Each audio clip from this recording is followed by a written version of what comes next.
بسم الله الرحمن الرحيم والعصر إن الإنسان لفي خسر إلا الذين آمنوا وعملوا الصالحات وتواصوا بالحق وتواصوا بالصبر. Alamak! Pergi sekolah tak siap lagi. Petang ni ada latihan bola pula. Mana sempat? Hai, Assalamualaikum kawan-kawan. Warga SKRP Serantau Hebat. Korang selalu tak rasa macam tak cukup masa?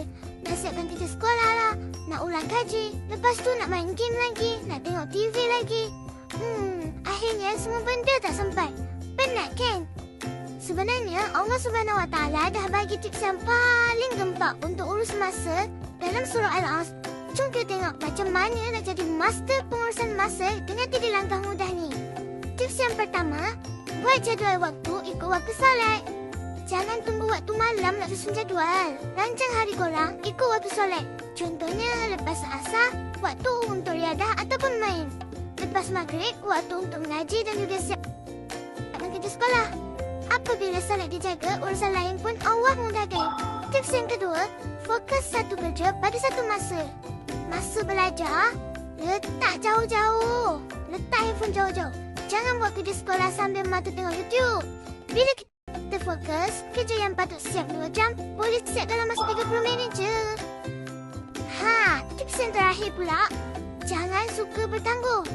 Sifat suka bertangguh ni sebenarnya pencuri masa. Kalau cikgu bagi kerja sekolah hari ni, siapkan hari ni juga. Memang kena sabar lawan rasa malas. Tapi nanti hujung minggu korang dah boleh main dengan tenang tanpa rasa bersalah. Ingat tau kawan-kawan, orang yang bijak urus masa bukan orang yang tak boleh main langsung. Tapi orang yang tahu bila waktu nak belajar dan juga bila waktu nak rehat. Jom kita amalkan surah Al-Asr dalam kehidupan harian kita. Barulah hidup tak rugi. Dunia akhirat pun steady. Okeylah. Bye-bye kawan-kawan. Saya nak buat homework. Bye-bye. Assalamualaikum. Terima kasih.